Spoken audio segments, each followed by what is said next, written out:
Hello friends, welcome to my channel. मैं आज आपको बताने जा रही हूँ आयुर्वेद की एक ऐसी औषधि, एक ऐसी दवाई के बारे में जिसके अनगिनत फायदे हैं। 80 साल के बुजुर्ग की अपनाई हुई और अजमाई हुई ऐसी आयुर्वेद की दवाई के बारे में आज मैं आपको बताने जा रही हूँ। उस इंसान ने इस मेडिसिन, इस औषधि को अपनाया और उनको कभी भी लाइफ के अंदर डायबिटीज, जॉइंट पेन ये तकलीफ कभी नहीं हुई।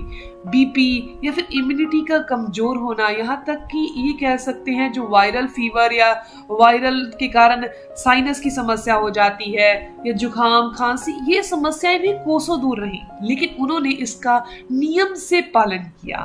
तो आज मैं आपको उसी चीज के बारे में बताने जा रही हूँ। दोस्तों, ये इसीलिए अजमाई गई क्योंकि ये कारगर है। इसके साथ साथ उन्होंने योगासन भी किए, उसके बारे में भी मैं आपको इस वीडियो में बताऊंगी। दोस्तों, ये आयुर्वेद की औषधि का नाम है गिलोय।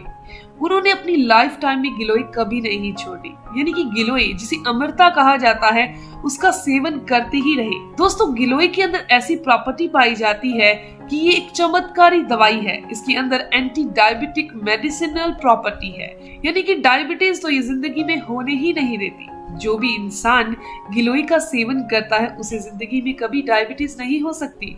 सेवन करने का तरीका भी मैं आपको इस वीडियो में बताऊंगी, साथ में योगासन भी बताऊं जो मैंने आपको बोले हैं। दोस्तों, ये जो गिलोय होती है ना, अगर नीम के ऊपर चढ़ी होती है, यानी बेल के टाइप की होती है ना, अगर नीम के ऊपर चढ़ी गिलोय का सेवन अगर आप करते हैं तो ये डायबिटीज वालों के लिए सबसे उत्तम है। इसके अलावा दोस्तों, अगर किसी इंसान के जोड़ों में दर्द है, जोड़ों में सूजन है, जोड़ों में इतना दर्द होता है कि चलने में, फिरने में या फिर हाथों को हिलाने में तकलीफ होती है, दोस्तों ये उनके लिए भी काफी फायदेमंद है। गिलोय का रस पीना आंखों की रोशनी को बढ़ाता है। अगर बच्चे हैं, बुजुर्ग हैं या फिर युवा हैं, वो भी इसका सेवन बहुत आराम से कर सकते हैं। दोस्तों, ये गिलोय जो है ब्लड सर्कुलेशन को सही करती है, यानी कि खून के फ्लो को शरीर के अंदर सही करती है।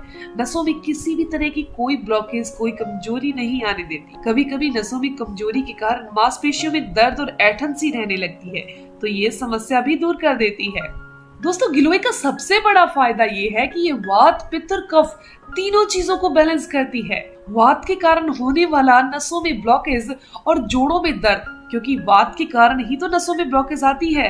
नसों में ब्लॉकेज और वात के जितने भी रोग हैं, मांसपेशियों में दर्द, घुटनों में दर्द, जोड़ों का दर्द, ये गिलोय जो है वो दूर कर देती है। पित्त के कारण अगर आपको एसिडिटी बहुत ज्यादा बनती है, गैस बहुत ज्यादा बनती है, खाना अच्छे से डाइजेस्ट नहीं होता, तो ये समस्या भी दूर हो जाती है गिलोय का नियमित सेवन करने से। और कफ के जितने भी रोग हैं, खांसी, जुकाम, रेस्पिरेटिव सिस्टम डिस्टर्ब होना, सांस लेने में तकलीफ होना, तो ये सारी समस्याएं भी दूर हो जाती हैं। तो चलिए जान लेते हैं इसका सेवन कैसे करना है। आपने गिलोय की बेल देखी होगी, आपके आसपास होगी, आपके घर में होगी। दोस्तों, उसका 4 से 5 इंच का टुकड़ा ले लीजिए, उसे किसी भी भारी चीज से कूट लीजिए, पानी में उबाल लीजिए और ये जो पानी तैयार हुआ है इसका सेवन आपने खाली पेट दिन में कभी भी कर लीजिए। वैसे तो इसका सेवन सुबह खाली पेट किया जाता है, लेकिन दिन में भी अगर खाली पेट कभी भी कर लिया जाए तो फायदा ही करता है, किसी टाइप का कोई नुकसान नहीं करता। यानी इतने फायदे हैं, पूरी जिंदगी आप इसका सेवन कर लीजिए, आप सारी की सारी बीमारियों से बचे ही रहेंगे, कोई तकलीफ नहीं होगी, कभी आपको डॉक्टर के पास जाने की जरूरत नहीं पड़ेगी।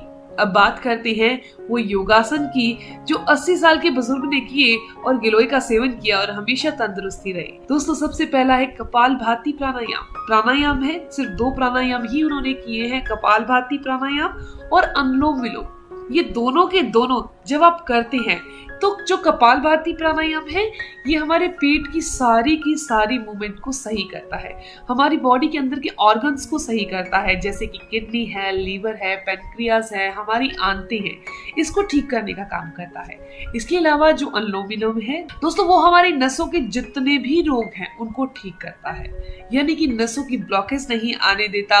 इसके अलावा अनुलोम विलोम के बारे में तो ये कहा जाता है कि नाड़ी शोधन प्राणायाम है, यानी कि नाड़ियों को साफ करता है, शोधता है, तो इसका इस्तेमाल आप भी जरूर करिए। इसके अलावा उन्होंने कोई प्राणायाम और नहीं किया, पर उन्होंने कपालभाति और अनुलोम विलोम नियम से किया और हमेशा स्वस्थ रहे। दोस्तों, आज की ये जानकारी बस यहीं तक है। अगर आपको भी ये जानकारी अच्छी लगी, आपके काम की है, तो इस वीडियो को जरूर लाइक कीजिएगा, अपने दोस्तों के साथ जरूर शेयर कीजिएगा। और अगर आपके कोई भी सवाल हो तो आप जरूर पूछिए, आपकी हर एक सवाल का जवाब जरूर दिया जाएगा। मिलते हैं दोस्तों नेक्स्ट वीडियो में, तब तक के लिए धन्यवाद।